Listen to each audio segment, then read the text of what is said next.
রবিবারের সন্ধ্যা ছিল এবং আমি সাধারণভাবেই নিজের বাড়ির ফ্রন্ট রুমে বসে টিভি দেখছিলাম। কোনো শোরগোল নেই, কোনো হট্টগোল নেই, শুধু এটুকুই যে ঘরের নিস্তব্ধতা যেন আমার বুকের ওপর বোঝা হয়ে চেপে না বসে। বাইরের গলির স্ট্রিট লাইটগুলো জ্বলে উঠেছিল এবং দূর থেকে বাস থামার ব্রেকের শব্দ মাঝে মধ্যে বাতাসে ভেসে আসছিল। সেই পুরনো সোফা, যেটিতে আমার বসার জায়গা এতটাই নির্দিষ্ট হয়ে গিয়েছিল যে চামড়াটা মাঝখান থেকে কিছুটা বসে গিয়েছিল, যেন ঘরের জিনিসপত্র চেনে আমি কোথায় বসি।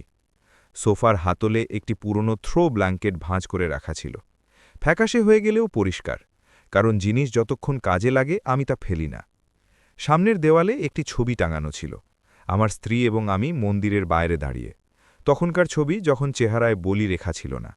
তার হাসি আজও ঠিক আগের মতোই ছিল, যেন সে আমাকে দেখছে এবং না বলে বলছে, শান্ত থাকা, শোনা, বোঝা। টিভিতে কোনো ম্যাচের রিক্যাপ চলছিল।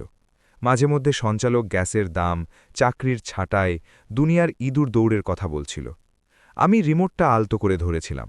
ব্যাটারির ঢাকনাটা টেপ দিয়ে লাগানো ছিল, কারণ সেটা ভেঙে গিয়েছিল এবং নতুন ঢাকনা নেওয়ার মানে আমার কাছে অপ্রয়োজনীয় খরচ। 10 বছর আগে এই রিমোটটি প্রায় $50 দিয়ে কেনা হয়েছিল এবং আজও নিজের কাজ করে যাচ্ছে। আমার স্বভাব হলো, যে জিনিসগুলো সঙ্গ দেয় আমি তাদের সঙ্গ ছাড়ি না। আমি শব্দ খুব কম রেখেছিলাম।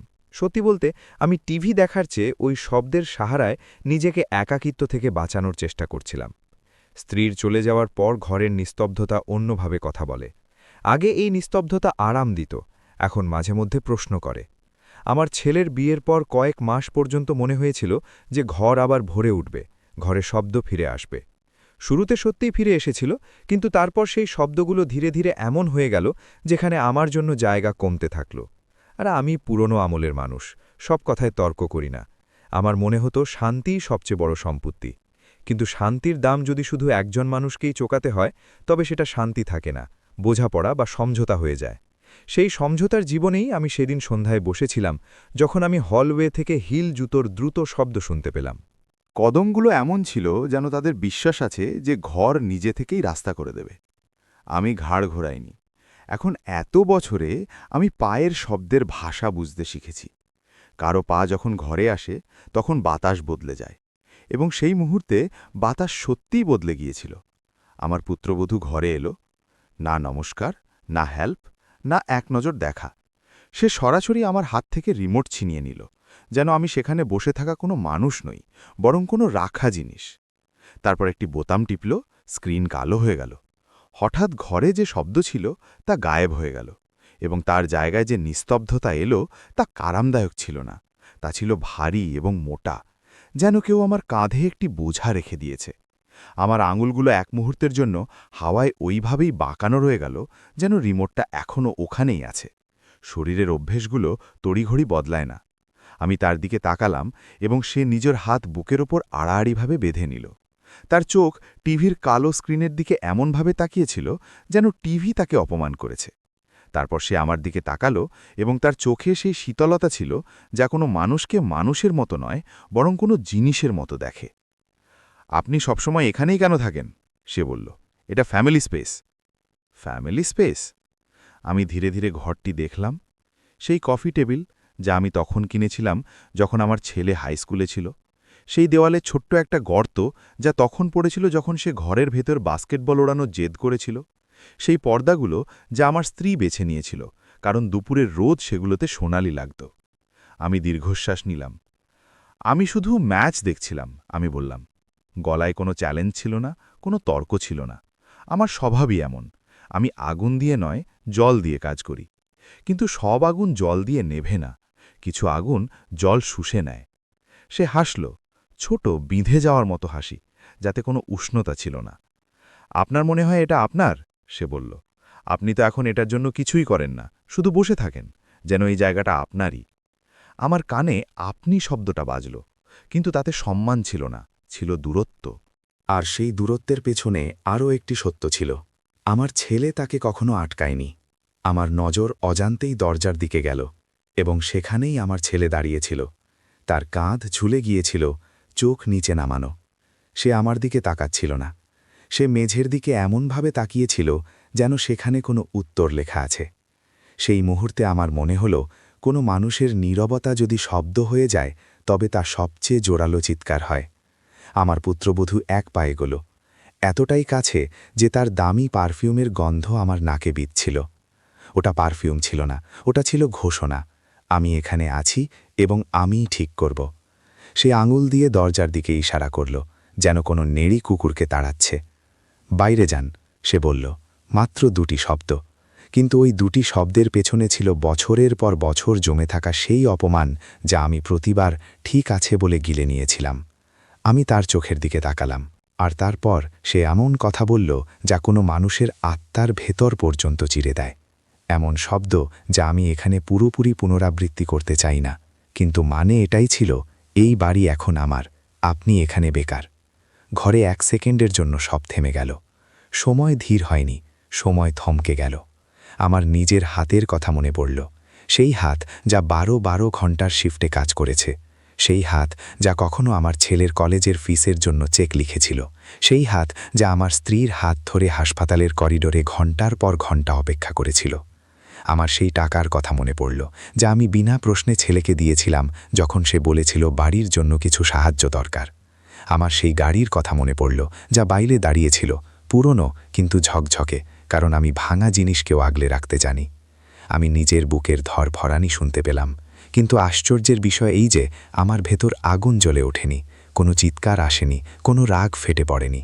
তার বদলে আমার ভেতর অন্য কিছু এলো, স্বচ্ছতা, ঠান্ডা, পরিষ্কার, স্থির, যেন কোনো কুয়াশার মধ্যে হঠাৎ আলো জ্বলে উঠলে রাস্তা দেখা যায়। আর সেই স্বচ্ছতার সাথেই আমি হেসে ফেললাম। কোনো দুর্বল হাসি নয়, কোনো হার মানা হাসি নয়, একটি শান্ত হাসি, এমন হাসি যা কোনো মানুষ তখন দেয় যখন সে দাবা খেলার পুরো চাল বুঝে যায়। ঠিক আছে, আমি বললাম, শুধু এটুকুই। ঠিক আছে। আমার পুত্রবধূর চেহারা এক মুহূর্তের জন্য বিগড়ে গেল। সে আওয়াজ চেয়েছিল, ড্রামা চেয়েছিল। সে চেয়েছিল আমার ভেতর থেকে কোনো আর্তনাদ বের হোক, যাতে সে তা নিজের পক্ষে ব্যবহার করতে পারে। সে চেয়েছিল আমি বলি এটা আমার বাড়ি। সে চেয়েছিল আমি আমার আত্মত্যাগগুলো গুনিয়ে দিই। সে চেয়েছিল আমি ছেলেকে লজ্জিত করি। সে তার মাথায় হয়তো এই দৃশ্য ভেবে রেখেছিল যে বুড়ো মানুষটা কাঁদবে, অনুনয় বিনয় করবে, অথবা রাগে কিছু ভেঙে ফেলবে। কিন্তু আমি শান্ত রইলাম, কারণ শান্ত মানুষকে লোকে দুর্বল ভাবে, কিন্তু আসলে সেই সবচেয়ে বিপজ্জনক হয়। সে দেখে, সে বোঝে, সে কথা বলার আগে ফয়সালা করে। আমি ধীরে ধীরে নিজের পকেটে হাত ঢুকালাম এবং চাবিগুলো ধরে নিলাম। পুরনো চাবিগুলো ভারী ছিল, তাতে বছরের পর বছর ধরে চলার সময়ের ওজন ছিল। প্রতিটি চাবির সাথে কোনো স্মৃতি জড়িয়েছিল। প্রধান দরজার চাবি, যা আমি প্রতি রাতে ক্লান্ত হয়ে ফিরে খুলতাম। সেই চাবি যা আমার স্ত্রীর হাতেও থাকত। সেই চাবি যা এই বাড়ির ভেতরে আমাদের পুরো জীবন দেখেছে। আমি উঠে দাঁড়ালাম, হাঁটুতে সামান্য ব্যথা হলো। বয়স শরীরকে ধীর করে দিয়েছে, কিন্তু ইচ্ছাশক্তিকে নয়। আমি দুজনের মাঝখান দিয়ে বেরিয়ে দরজার দিকে পা বাড়ালাম। আমার ছেলে এখনও নিচের দিকে তাকিয়েছিল। আমি তাকে কিছুই বললাম না। মাঝে মধ্যে সবচেয়ে বড় বাক্য সেটিই হয় যে আপনি বলেন না। প্রধান দরজা খোলার সময় হালকা ক্যাঁচ শব্দ হল। বাইরের হাওয়ায় কোথাও দূর থেকে আসা সাইরেনের আওয়াজ ছিল, এবং পাড়া থেকে ভাজা খাবারের সুগন্ধ আসছিল। আমি বাইরে বেরোলাম এবং এক মুহূর্তের জন্য দরজায় দাঁড়িয়ে রইলাম, যেন বাড়িটিকে শেষবারের মতো নয়, প্রথমবারের মতো দেখছি। আমি দরজা বন্ধ করলাম, লক করলাম এবং সিঁড়ি দিয়ে নেমে নিজের গাড়ির দিকে চললাম। গাড়ির মেটাল ঠান্ডা ছিল, যেন সেও বুঝতে পারছে যে আজ কিছু বদলে গিয়েছে। আমি ড্রাইভার সিটে বসে পড়লাম। ইঞ্জিন স্টার্ট করলাম না, শুধু বসে রইলাম। গাড়ির ভেতরের নিস্তব্ধতা আলাদা ছিল, সেটি ছিল আমার। আর সেই নিস্তব্ধতায় আমি নিজেকে অনেক দিন পর প্রথমবারের মতো পূর্ণ অনুভব করলাম। বাড়ির ভেতরের নিস্তব্ধতা আমাকে দমিয়ে দিত, এখানকার নিস্তব্ধতা আমাকে সামলাচ্ছিল। আমি সামনে বাড়ির দিকে তাকালাম, সেই বাড়ি যার জন্য আমি আমার জীবনের এতগুলো বছর দিয়েছিলাম। আর সেই মুহূর্তে আমার হারের অনুভূতি হল না, আমার একটি সমাপ্তির অনুভূতি হল। একটি মিথ্যের সমাপ্তি, একটি ভ্রমের সমাপ্তি, একটি সব ঠিক হয়ে যাবে নামক আশার সমাপ্তি। আর সেই সাথেই একটি শুরুর অনুভূতিও হল।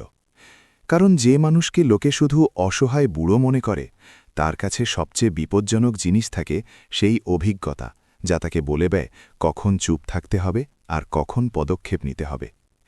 আপনারা যদি এখন আমার কথা শুনে থাকেন এবং আপনার বয়স ৫০-এর ওপরে হয়, অথবা আপনি কখনো নিজেরই বাড়িতে নিজেকে অতিথির মতো অনুভব করে থাকেন, তবে আমার কথা মন দিয়ে শুনুন। সেদিন আমি দরজার বাইরে পা রেখে শুধু বাড়ি ছাড়িনি, আমি নিজের ভেতরের সেই অভ্যাসটি ছেড়েছিলাম যা প্রতিবার অপমানকে চলো ঠিক আছে বলে চেপে দেয়।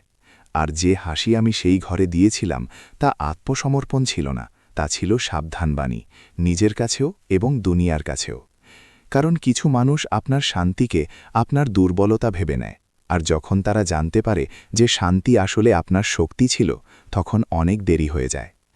সেই রাতে আমি অনেকক্ষণ গাড়িতে বসে রইলাম। মোবাইলের স্ক্রিনে সময় বদলাতে থাকল, কিন্তু আমার মন অন্য কোথাও ছিল। আমি সেই সকালগুলোর কথা মনে করছিলাম যখন আমি সূর্যের আগে উঠতাম, সেই রাতগুলোর কথা যখন ফ্যাক্টরির মেশিন গর্জন করত আর আমি নিজের হাতে লোহাকে সামলাতাম যাতে বাড়ি চলতে পারে। আমি সেই দিনটির কথা মনে করছিলাম যখন আমি আমার ছেলের হাতে প্রথম বড় চেকটি দিয়েছিলাম এবং বলেছিলাম, পড়াশোনাকে হালকাভাবে নিও না। আমি সেই দিনটি মনে করছিলাম যখন আমার স্ত্রী বাড়ির দেওয়ালে পর্দা টাঙিয়েছিল এবং বলেছিল, দেখো রোদ কেমন সুন্দর লাগছে। আমি সেই সব মনে করছিলাম এবং সাথে এটাও বুঝছিলাম যে স্মৃতি শুধু হৃদয়ে রাখার জিনিস নয়, মাঝে মধ্যে স্মৃতি আপনাকে সঠিক ফয়সালা নেওয়ার জন্য ধাক্কাও দেয়। আমি অবশেষে ইঞ্জিন স্টার্ট করলাম। গাড়ির হালকা শব্দের সাথে সাথে যেন আমার ভেতরেও একটি ফয়সালা স্টার্ট হয়ে গেল। আমি কোথাও পালিয়ে যাচ্ছিলাম না, আমি শুধু নিজের মস্তিষ্ককে এমন এক জায়গায় নিয়ে যেতে চেয়েছিলাম যেখানে আমি অন্য কারোর নিয়ম ছাড়াই ভাবতে পারি। রাস্তার আলোগুলো পেছনে পড়ে যাচ্ছিল, আর আমার চোখের সামনে একটাই প্রশ্ন ছিল, আমি কি সত্যিই আমার জীবনের শেষ অংশটুকুও অনুমতি নিয়ে বাঁচব, নাকি এখন আমি তা করব যা আমার আগেই করা উচিত ছিল, নিজের সম্মানের দাম নির্ধারণ করব। বাড়ির দিকে ফেরার আমার কোনো ইচ্ছা ছিল না, অন্তত সেই রাতে নয়, কারণ সেই বাড়িতে যদি আমি ফিরতাম তবে আবার সেই চেয়ার, সেই নিয়ম, সেই চুপ থাকা, সেই আপনি এখানে কেন বসে আছেন মার্কা আবহাওয়া। আর আমি জেনে গিয়েছিলাম যে আবহাওয়া বদলানোর জন্য মাঝে মধ্যে ঘর থেকে বাইরে বেরোতে হয়। সেই রবিবার সন্ধ্যায় টিভি বন্ধ হয়েছিল, কিন্তু আসলে অন্য কিছু অন হয়ে গিয়েছিল, আমার চোখ, আমার বুদ্ধি, আমার সচেতনতা। আর একবার যখন মানুষ সত্যিই জেগে যায় তখন সে আগের মতো আর ঘুমাতে পারে না। পরদিন কি হবে আমি সেই মুহূর্তেও ঠিক করিনি, কিন্তু এটুকু ঠিক ছিল যে এখন সব জিনিস সেভাবে চলবে না যেভাবে এ যাবৎ চলে আসছিল। এখন কাহিনী সেখান থেকেই শুরু হচ্ছিল যেখান থেকে লোকে মনে করে যে তা শেষ হয়ে গিয়েছে। আমি সেই রাতে কোনো হোটেলে গিয়ে থাকিনি, না কোনো আত্মীয়ের বাড়ির দরজায় করাঘাত করেছি। আমার স্বভাব সবসময়ই এমন ছিল যে নিজের দুঃখকে আমি তামাশা বানাই না। আমি শুধু গাড়ি চালিয়ে যাচ্ছিলাম কোনো নির্দিষ্ট গন্তব্য ছাড়াই, যেন রাস্তার সাথে সাথে আমার মনও নিজের রাস্তা খুঁজছে। শহরের আলো ধীরে ধীরে পেছনে ফেলে যাচ্ছিলাম, আর তারপর আমি একটি ছোট 24 ঘন্টার পেট্রোল পাম্প দেখলাম। সেখানেই গাড়ি কিনারায় থামালাম। ভেতরে গিয়ে একটি কফি নিলাম, একদম কালো, চিনি ছাড়া, কারণ মিষ্টি এখন আমার কাছে স্বাদ নয়, অভ্যাস মাত্র রয়ে গিয়েছে। কাউন্টারে দাঁড়িয়ে থাকা ছেলেটি বলল, হাউ আর ইউ স্যার? আমি শুধু হালকা মাথা নাড়িয়ে হেসে দিলাম। অদ্ভুত ব্যাপার, নিজের বাড়ির ভেতরে যে ইজ্জতের জন্য মানুষ চাতক পাখির মতো চেয়ে থাকে, তা মাঝে মধ্যে বাইরে কোনো অজানা মানুষের ছোট কথায় পাওয়া যায়। কফি নিয়ে আমি আবার গাড়িতে বসলাম। স্টিয়ারিংয়ে হাত রাখলাম তো আমার আঙুলগুলোতে সেই পুরনো দিনের মজবুতি ছিল, শুধু তার ওপরে বয়সের স্তর পড়ে গিয়েছিল। আমি লম্বা ধীর শ্বাস নিলাম, তারপর নিজের পকেট থেকে চাবির গোছা বের করলাম এবং হাতের তালুতে রেখে অনেকক্ষণ দেখলাম। ধাতু ঠান্ডা ছিল, কিন্তু তার পেছনে যে স্মৃতিগুলো ছিল তা গরম ছিল, জ্বালিয়ে দেওয়ার মতো নয়, জাগিয়ে দেওয়ার মতো। আমার মাথায় বারবার সেই দৃশ্যটি ফিরে আসছিল, টিভির স্ক্রিন কালো হয়ে যাওয়া, পুত্রবধূর চোখের শীতলতা, ছেলের নজরের নিচে ঝুঁকে যাওয়া এবং তারপর আমার নিজের হাসি। প্রথমবারের মতো নিজের ওপর অবাক হলাম যে আমি ভেঙে পড়লাম না কেন। তারপর বুঝলাম, কারণ ভেঙে পড়ার আগেই আমার ভেতরে কিছু একটা বন্ধ হয়ে গিয়েছিল। বছরের পর বছর আমি অপমানকে ছোট ছোট ঢোকে পান করছিলাম, সেদিন শুধু গ্লাস ভরে গিয়েছিল। আমি গাড়ির সিটে হেলান দিলাম, চোখ বন্ধ করলাম এবং নিজেকে বললাম, এখন আর কান্না নয়, এবার ভাবো। কারণ কাঁদলে মন হালকা তো হয়, কিন্তু কান্নাই সমাধান হয় না। সকাল হওয়ার আগেই আমি ফয়সালা করে নিলাম যে আমি কারোর কাছে হাত পাতব না। আমি অনেক মানুষকে সাহায্য করেছি, কিন্তু সাহায্য চাওয়া আমার স্বভাব নয়। আমি শুধু এমন এক জায়গা চেয়েছিলাম যেখানে আমার মাথা গোজার ঠাঁই হবে এবং আমার মাথা পরিষ্কার থাকবে। আমি শহরের অন্য অংশে একটি ছোট গেস্ট হাউস খুঁজে নিলাম, কোনো বড় হোটেল নয়, শুধু পরিষ্কার ঘর, একটি জানলা, একটি বিছানা এবং শান্তি। রিসেপশনে থাকা মহিলাটি পরিচয়ের জন্য আইডি চাইলেন। আমি দিলাম। তিনি নাম দেখলেন, হাসলেন এবং চাবি দিয়ে দিলেন। সেই চাবিটি হাতে নিয়ে আমার আবার মনে পড়ল, বাড়ির চাবি তো আমার কাছেও ছিল, কিন্তু সেই বাড়িতে আমার জায়গা অবশিষ্ট ছিল না। তফাৎ চাবির ছিল না, তফাৎ ছিল অধিকারের। আর অধিকার শুধু দেওয়াল দিয়ে নয়, দলিলাদি দিয়েও চলে। এই কথাটি আমি জানতাম, শুধু কখনো দরকার পড়েনি। এখন পড়ে গিয়েছিল। ঘরে এসে আমি ফোন বের করলাম। স্ক্রিনে ছেলের নাম ছিল এবং তার নিচে মিসড কল ছিল না, শুধু সনাটা। আমি সেই নম্বরটি দেখলাম এবং তারপর ফোন নামিয়ে রাখলাম। আমি তার সাথে এখন কথা বলতে চাইছিলাম না। কথা বলার আগে আমাকে আমার কথার ওজন ঠিক করতে হবে। যদি আমি এখন ফোন করতাম তবে হয়তো রাগ কথা বলতো, কষ্ট কথা বোধ, এবং সেসব শুনেও কিছুই বদলাতো না। আমি চেয়েছিলাম যখন আমি বলবো তখন আমার শব্দগুলো যেন পাথরের মতো হয়, সরাসরি, শক্ত এবং প্রভাবশালী। আমি ব্যাগ থেকে একটি পুরনো ফাইল বের করলাম, যা আমি সবসময় নিজের কাছে রাখি। এতে কিছু জরুরি কাগজপত্র ছিল, ব্যাংকের কিছু লেটার, বিমার ডকুমেন্ট, ট্যাক্সের রসিদ এবং বাড়ির সাথে যুক্ত কিছু পেপার। আমি সবসময় এমন জিনিস গুছিয়ে রাখার মানুষ। স্ত্রী হাসত, বলতো, তুমি সব কাগজ এমনভাবে রাখো যেন কোর্টে প্রমাণ দিতে হবে। আমিও হেসে দিতাম। সেই দিন প্রথমবারের মতো মনে হল স্ত্রীর সেই কথাটির নিছক মজা ছিল না, কোনো একদিন কাজে আসারই ছিল। আমি কাগজগুলোকে বিছানায় ছড়িয়ে দিলাম, একে একে পড়লাম। চোখ এখন আগের মতো প্রখর নেই, তাই চশমা লাগিয়ে মনোযোগ দিয়ে দেখলাম। বাড়ির রেজিস্ট্রি, ট্যাক্স, কিছু পুরনো পেমেন্ট এবং তারপর একটি লেটার, যা আমি বহু বছর আগে ব্যাংক থেকে নিয়েছিলাম, যখন আমি বাড়ির কাগজ আপডেট করাচ্ছিলাম। সেই লেটারটি পড়ার সময় আমার ভেতরে একটি অদ্ভুত শীতলতা ছড়িয়ে গেল। অনেক কথা পরিষ্কার হচ্ছিল। আমার মনে পড়ল, স্ত্রী চলে যাওয়ার পর ছেলে একবার বলেছিল, ড্যাড, কাগজে কিছুটা কাজ আছে, আপনার সিগনেচার চাই। সে খুব দ্রুত বলেছিল এবং আমিও খুব দ্রুত করে দিয়েছিলাম।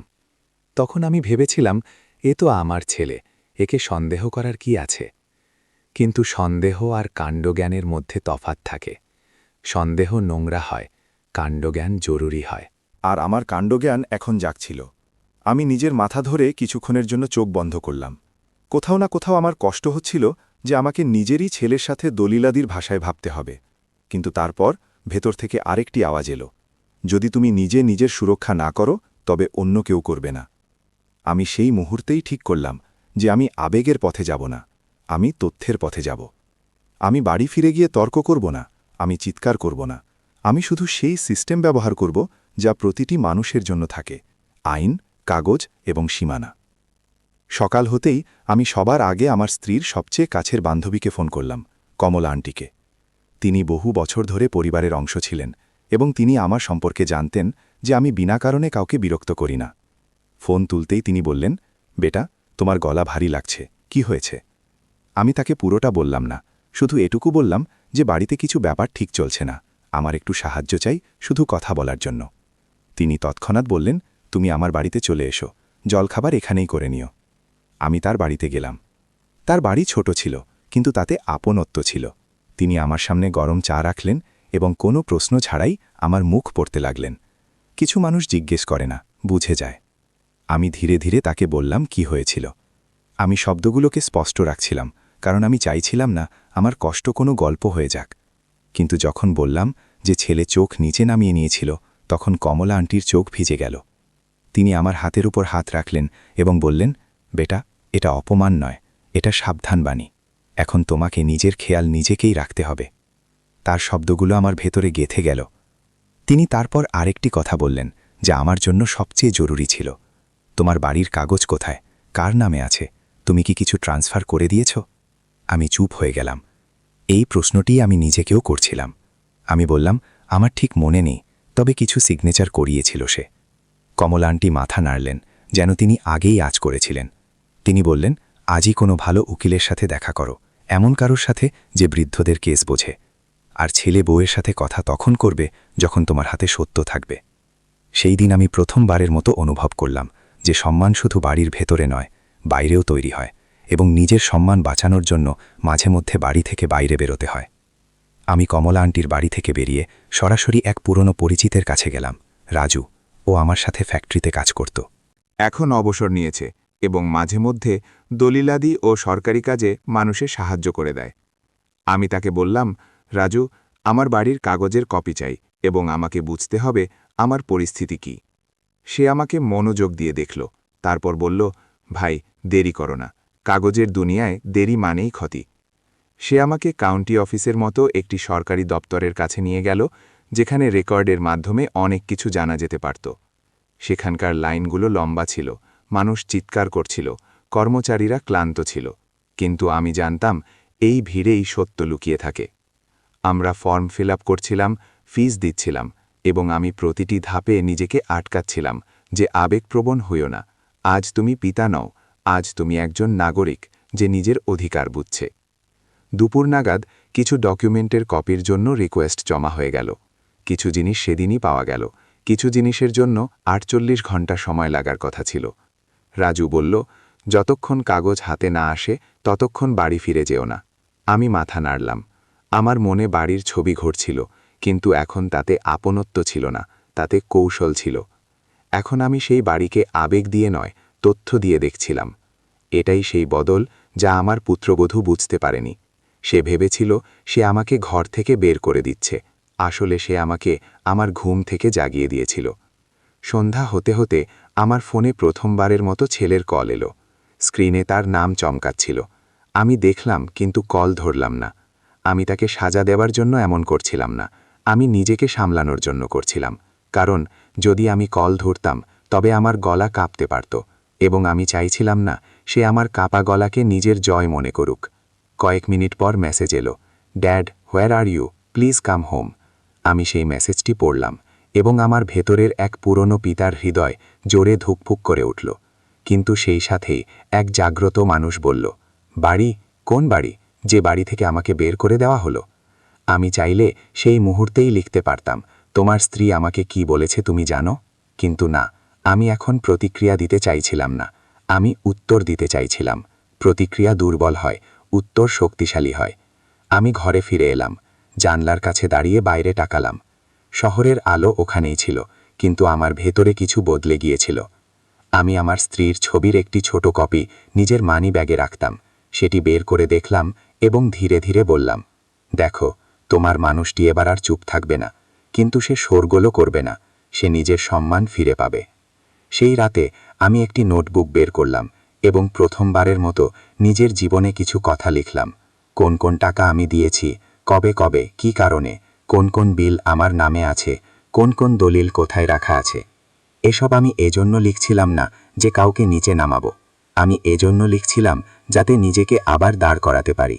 কারণ জীবনে যদি কেউ আপনাকে আপনার জায়গা থেকে সরিয়ে দেয়, তবে ফিরে বসার নিয়ম আগের মতো হয় না। পরদিন সকালে রাজুর ফোন এলো, কিছু কাগজ এসে গিয়েছে, আর ভাই, ব্যাপারটা গুরুতর। তার গুরুতর বলার ধরন আমার পেটে হালকা পাথরের মতো চাপ সৃষ্টি করল। আমি তার কাছে গেলাম। সে কাগজগুলো আমার সামনে রাখল, নাম, তারিখ, স্বাক্ষর। আমি ধীরে ধীরে পড়ছিলাম, আর যত পড়তে থাকলাম আমার শ্বাস ঠান্ডা হতে থাকল।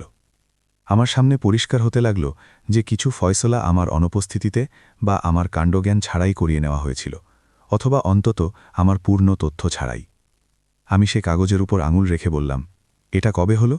রাজু বলল, এটাই তো কথা, তুমি সাইন তো করেছ, কিন্তু তোমাকে কি বলা হয়েছিল সেটাই প্রশ্ন, আর এখানেই উকিল দরকার। সেই মুহূর্তে আমি বুঝে গেলাম যে এটি শুধু একটি ঘরোয়া ঝগড়া নয়, এটি সম্মানের লড়াই এবং সেই সাথে অধিকারেরও। আর অধিকারের লড়াই আবেগপ্রবণ হয়ে যেতে যায় না, তাতে বুদ্ধি চাই, ধৈর্য চাই এবং সঠিক পদক্ষেপ। আমি সেই দিনই ঠিক করে নিলাম যে আমি কারোর উপর প্রতিশোধ নেওয়ার জন্য নয়, নিজের অস্তিত্ব বাঁচানোর জন্য এগোব। আর যারা মনে করে যে বুড়ো মানুষটি শুধু চুপ করে বসে সহ্য করে যাবে, তারা জানে না যে বয়সের সাথে মানুষ দুর্বল হয় না, শুধু শান্ত হয়ে যায়।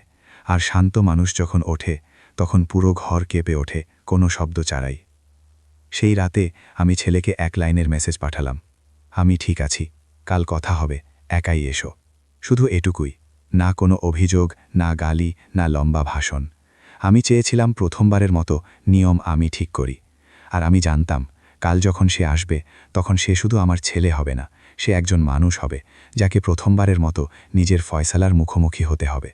আর আমি প্রথমবারের মতো নিজেরই বাড়ির গল্প নিজের মতো করে লিখতে যাচ্ছিলাম। পরের দিন আমি খুব সকালে উঠে পড়লাম। অভ্যাস এমন যে শরীর ঘুমের আগেই জেগে যায়, যেন বছরের পর বছর করা শিফটগুলো আমার ভেতরে একটি ঘড়ি বসিয়ে দিয়েছে। আমি জানলার কাছে দাঁড়িয়ে রইলাম, বাইরের রাস্তা দেখতে থাকলাম। মনে কোনো ঘাবড়ানি ছিল না, শুধু একটি স্থির প্রস্তুতি ছিল। আমি চাইলে সরাসরি বাড়ি গিয়ে দরজায় কড়া নাড়তে পারতাম, সবার সামনে বলতে পারতাম যে এটি আমার বাড়ি।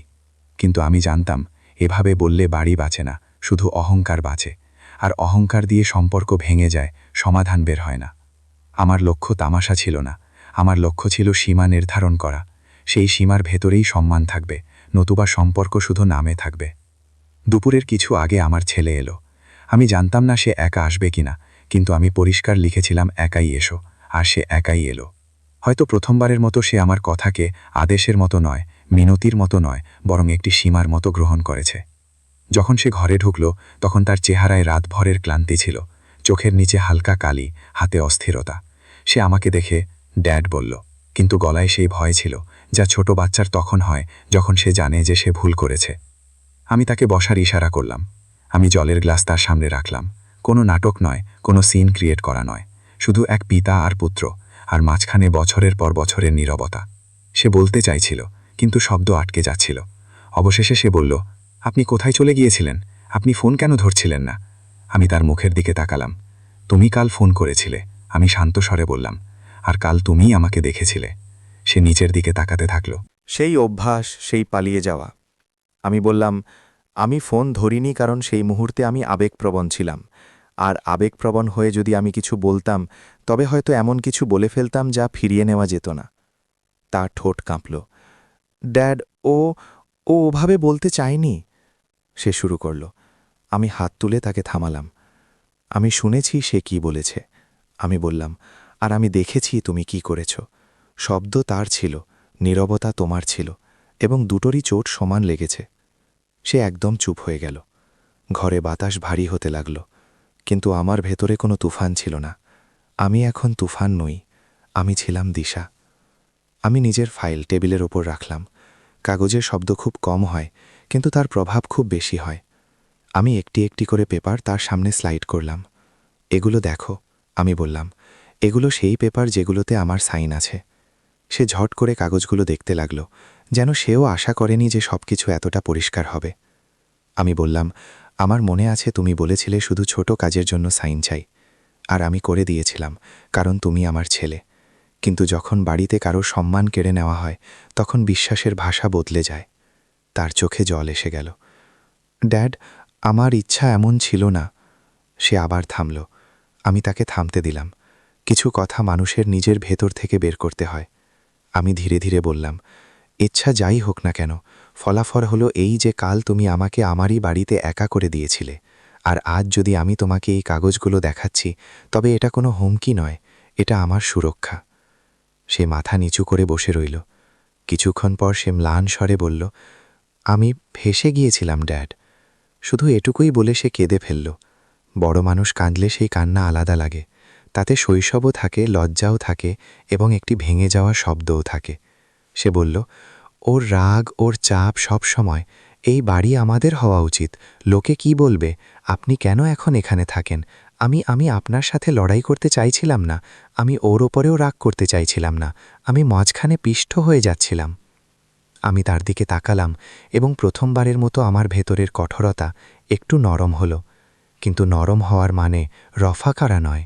আমি বললাম, মাঝখানে পিষ্ট হওয়ার মানে এই নয় যে তুমি ঠিক। তুমি যা বেছে নিয়েছিলে তা ছিল নীরবতা, আর নীরবতাও একটি নির্বাচন বা চয়েস। সে মাথা নাড়ল। ড্যাড, আমি ভুল ছিলাম, সে বলল। আমি ভয় পেয়ে গিয়েছিলাম। আমি গভীর শ্বাস নিলাম। ভয় সবারই লাগে, আমি বললাম, কিন্তু ভয়ের সামনে যে দাঁড়ায় সেই মানুষ, আর যে ভয়ের পেছনে লুকায় সে শুধু শরীর দিয়ে বড় হয়, মন দিয়ে নয়। তারপর আমি সেই কথাটি বললাম যার জন্য আমি তৈরি ছিলাম। এখন শোনো, আমি বললাম, এই বাড়ি শুধু ইট আর কাঠ নয়, এটি আমার সারা জীবনের পরিশ্রম। আমি এটি বানানোর জন্য নিজের হাঁটু, নিজের রাত, নিজের আরাম সব দিয়েছি, আর আমি কারোর বিয়ে, কারোর সুবিধা বা কারোর কন্ট্রোলের জন্য নিজের সম্মান বিক্রি করব না। আমার ছেলে আমার দিকে তাকিয়েছিল, প্রথমবারের মতো চোখ তুলে। আমি এগিয়ে গিয়ে বললাম, আমি তোমাকে দুটি রাস্তা দিচ্ছি। প্রথমত, তুমি আর তোমার স্ত্রী আমার সাথে এই বাড়িতে থাকতে পারো, কিন্তু নিয়ম পরিষ্কার হবে। এই বাড়িতে কেউ কাউকে নিচু দেখাবে না। আমার উপস্থিতি কোনো করুণা হিসেবে গণ্য হবে না। দ্বিতীয়ত, যদি এটি স্বীকার্য না হয় তবে তোমরা অন্য বাড়িতে চলে যাও। আমি তোমাদের শুরুতে সাহায্য করব, কিন্তু নিজের বাড়ি থেকে নিজের অধিকার ছাড়ব না। সে ঘাবড়ে গেল। ড্যাড, ও মানবে না। ও বলবে। আমি শান্ত স্বরে বললাম, তাহলে এই সম্পর্ক তোমার আর আমার মধ্যে থাকবে না। এটি থাকবে তোমার আর তোমার ফয়সালার মধ্যে। সে বুঝে গেল, কারণ সত্য বলার আগে আমি তাকে শুধু ভালোবাসাই দিতাম, আর ভালোবাসা দিয়ে মাঝে মধ্যে সন্তান বিগড়ে যায়। সত্য বলার পরেই মানুষ শুধরয়। আমাদের কথা চলছিলই, এমন সময় আমার ফোনে মেসেজ এলো, সেই নাম যা আমার মনে কাটার মতো গেঁথে গিয়েছিল। আমার পুত্রবধূ লিখেছে, কখন ফিরছেন, বাড়িতে ড্রামা করবেন না। আমি স্ক্রিনটা ছেলেকে দেখালাম, তার মুখ ফ্যাকাশে হয়ে গেল। আমি বললাম, আমি ড্রামা করছি না, আমি ব্যবস্থা করছি। আমি সেই দিনই ফয়সালা করলাম যে বাড়ি ফেরার আগে আমি আরও কিছু পদক্ষেপ নেব। আমি আমার উকিলের সাথে কথা বললাম, একজন এমন মানুষ যে বৃদ্ধদের অধিকার এবং প্রপার্টির কেস বোঝে। সে আমাকে পরিষ্কার ভাষায় বুঝিয়ে দিল যে আমি কোন অবস্থায় আছি এবং আমাকে কোন কোন কাগজ সুরক্ষিত রাখতে হবে। সে বলল, সবচেয়ে জরুরি হল আপনি ভবিষ্যতে কোনো সই না বুঝে করবেন না, আর যদি বাড়িতে থাকার বিষয় হয় তবে লিখিত সমঝোতা ভালো হবে। আমি তাকে ধন্যবাদ জানালাম। আমি শান্তি এজন্য পেলাম না যে আমার কাছে আইন আছে, আমি শান্তি পেলাম কারণ আমার কাছে এখন স্পষ্টতা আছে। এখন আর কেউ আমাকে আবেগে ফাঁসিয়ে আমার অধিকার কেড়ে নিতে পারবে না। সন্ধ্যায় আমার ছেলে বাড়ি গেল। সে বলল, ড্যাড, আমি কথা বলবো। আমি মাথা নাড়লাম। কথা নয়, আমি বললাম, ফয়সালা। সে চুপ হয়ে গেল, তারপর বলল, হ্যাঁ, ফয়সালা। সেই রাতে আমি প্রথমবারের মতো স্ত্রীর ছবি সামনে রেখে অনেকক্ষণ দেখলাম। আমি ধীরে ধীরে বললাম, আমি সব সামলেছি, এখনও সামলাবো, কিন্তু এখন নিজের সম্মানের সাথে। আমার মনে পড়ল, স্ত্রী প্রায়ই বলতো, বাড়ি সেটা নয় যেখানে তুমি থাকো, বাড়ি সেটা যেখানে তুমি জায়গা পাও। সেদিন আমি বুঝতে পারলাম যে জায়গা চেয়ে নিতে হয় না, জায়গা দখল করতে হয়। পরের দিন সকালে আমি বাড়ি ফিরে গেলাম। আমি একা ছিলাম না, আমার সাথে ছিল আমার প্রস্তুতি। আমি সরাসরি দরজায় গেলাম, চাবি বের করলাম, সেই পুরনো চাবি। দরজা খুলল। ভেতরে সেই হল, সেই সোফা, সেই পর্দা, সেই ছবিগুলো। কিন্তু আজ বাড়িটি আলাদা লাগছিল, কারণ আজ আমি ভেতরে ক্ষমা চাইতে আসিনি। আজ আমি ভেতরে সীমানা নির্ধারণ করতে এসেছি। আমার পুত্রবধূ রান্নাঘরের পাশে দাঁড়িয়েছিল। সে আমাকে দেখেই চেহারায় সেই শীতল হাসি আনল, যা মানুষের সামনে আলাদা আর বাড়িতে আলাদা হয়। এসে গেলেন, সে বলল, কোথায় চলে গিয়েছিলেন? আমি শান্ত রইলাম। আমি শুধু বললাম, আমি বাড়ি ছেড়ে যাইনি, আমি নিজের চোখ খুলতে গিয়েছিলাম। সে খোঁচা দিয়ে বলল, এখন কি কোনো উকিল উকিল খেলবেন? সে শব্দগুলোকে এমনভাবে ছুড়ল যেন বুড়ো মানুষটা ভয় পেয়ে যাবে। আমি প্রথমবারের মতো তার চোখের দিকে সরাসরি তাকালাম। না, আমি বললাম, এখন আমি বাড়িতে ইজ্জত ইজ্জত খেলব, আর এই খেলা আমার নিয়মে হবে। আমার গলার স্বর চড়া ছিল না, কিন্তু তাতে যে গাম্ভীর্য ছিল তা ঘরে ছড়িয়ে পড়ল। আমার ছেলে আমাদের মাঝখানে এসে দাঁড়াল। প্রথমবারের মতো সে নিজের মেরুদণ্ড সোজা করল। সে বলল, ব্যাস, এবার অনেক হয়েছে। আমার পুত্রবধূ তার দিকে কটমট করে তাকাল। তুমি কার পক্ষ নিচ্ছ? সে বলল, আমি সঠিকের পক্ষ নিচ্ছি। সেই একটি লাইনে আমি আমার ছেলের সেই অংশটি দেখতে পেলাম যাকে আমি বহু বছর আগে মানুষ করেছিলাম। আমার মনে হল সে যেন অনেক দিন পর শ্বাস নিল। আমি টেবিলের উপর দুটি পাতা রাখলাম। একটি পাতা ছিল বাড়ির নিয়মের, খুব সাধারণ, কোনো অপমান নেই, কেউ কাউকে নাম ধরে নিচু দেখাবে না। বাড়িতে সবার জায়গা হবে এবং আমার ফয়সালায় আমার সম্মতি থাকবে। দ্বিতীয় পাতাটি ছিল আলাদা থাকার বিকল্পের, যদি তারা চায় তবে 2 মাসের মধ্যে শিফট করবে এবং আমি তাদের শুরুতে সাহায্য করে দেব, কিন্তু বাড়ি আমার নিয়ন্ত্রণেই থাকবে। আমি বললাম, তোমরা দুজনের মধ্যে যে পথ বেছে নিতে চাও নিয়ে নাও, আমি লড়াই করতে আসিনি, আমি বাঁচতে এসেছি। আমার পুত্রবধূ কাগজগুলো দেখল, তারপর আমাকে দেখল, তারপর ছেলেকে। তার চোখে প্রথমবারের মতো ভয়ের একটি হালকা ছায়া দেখা গেল, কারণ সে বুঝতে পেরেছিল এই বুড়ো মানুষটি এখন আর শুধু আবেগ দিয়ে চলবে না। সে রাগে বলল, এই বাড়ি আমারও। আমার ছেলে তৎক্ষণাৎ বলল, না, এই বাড়ি ড্যাডের, আর যদি আমাদের একসাথে থাকতে হয় তবে ইজ্জতের সাথে থাকতে হবে, নতুবা আমরা আলাদা থাকব। তার গলায় দৃঢ়তা ছিল। আমার পুত্রবধূ কয়েক মুহূর্ত চুপ রইল। তারপর সে নিজের মুখ অন্যদিকে ঘুরিয়ে নিল। সেটি হার মানার নীরবতা ছিল না, সেটি ছিল ভাবার নীরবতা।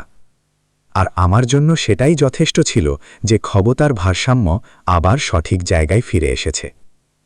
সেদিন কোনো চিৎকার হলো না, কোনো চড়থাপ্পড় হলো না, কোনো পুলিশ এলো না, কোনো হুমকি দেওয়া হলো না। শুধু দুটি জিনিস হলো, সত্য সামনে এলো এবং সীমানা নির্ধারিত হলো। আমি আবার সেই সোফায় বসলাম, কিন্তু আজ সেই সোফাটি আর ঝুলে যাওয়া মনে হচ্ছিল না, আজ সেটি নিজের জায়গায় ছিল। আমি টিভি অন করলাম না। আমার টিভির দরকার ছিল না। আমি নিজের ভেতরের আওয়াজ শুনতে পাচ্ছিলাম, এবং সেই আওয়াজ বলছিল, তুই দুর্বল ছিলি না, তুই শুধু শান্ত ছিলি। এখন তোর শান্ত থাকাই তোর ঢাল। কিছুদিন পর তারা নিজেদের ফয়সালা জানালো। তারা আলাদা থাকতে চলে গেল। আমি তাদের আটকাইনি। আমি শুধু এটুকু বললাম, যেখানেই থাকো নিজের সম্পর্কে সম্মানকে সবার ওপরে রেখো, কারণ সম্মান ছাড়া পরিবার শুধু একটি ছাদ হয়, বাড়ি নয়। আমার ছেলে যাওয়ার সময় আমার কাছে এলো। সে আমার হাত ধরল এবং প্রথমবারের মতো মন খুলে বলল, ড্যাড, আমাকে ক্ষমা করে দাও। আমি তার দিকে তাকালাম এবং বললাম, ক্ষমা তখনই সার্থক হয় যখন তারপর বদল আসে। সে মাথা নাড়ল। তার চোখে এখন ভয় কম ছিল, দায়িত্ব বেশি ছিল। আর আমি সেই বাড়িতেই রইলাম, সেই ঘরেই, সেই ছবির নিচে। তফাৎ শুধু এটুকু ছিল যে এখন আমি নিজেকে ছোট করে শান্তি কিনি না, এখন আমি নিজের সম্মানের সাথে শান্তি বজায় রাখি। আমি বুঝে নিয়েছিলাম যে সম্পর্কের সবচেয়ে বিপজ্জনক জিনিস রাগ নয়, সবচেয়ে বিপজ্জনক জিনিস হল নীরবতা, যখন তা ভুলের সাথে দাঁড়িয়ে যায়। আর সবচেয়ে শক্তিশালী জিনিস হল শান্ত আওয়াজ, যখন তা সত্য বলে দেয়। যদি আপনার জীবনেও কখনো এমন মুহূর্ত এসে থাকে যখন আপনি নিজেরই বাড়িতে নিজেকে পর মনে করেছেন, যদি আপনিও কারোর জন্য সবকিছু করে বিনিময়ে শুধু অবজ্ঞা পেয়ে থাকেন, তবে এই কাহিনী শুধু আমার নয়, এটি অনেকের। নিচে কমেন্টে লিখুন আপনার সাথে এমন কবে হয়েছিল এবং আপনি কি শিখেছিলেন। আর যদি আপনি চান যে আমি এভাবেই সত্যি মন ছুঁয়ে যাওয়া কাহিনী রোজ আপনাদের জন্য নিয়ে আসি, তবে এখনই চ্যানেলটিকে সাবস্ক্রাইব করুন, ভিডিওটিকে লাইক করুন এবং এটিকে সেই মানুষের সাথে শেয়ার করুন যার আজ নিজের সম্মানের কথা মনে করিয়ে দেওয়ার প্রয়োজন আছে।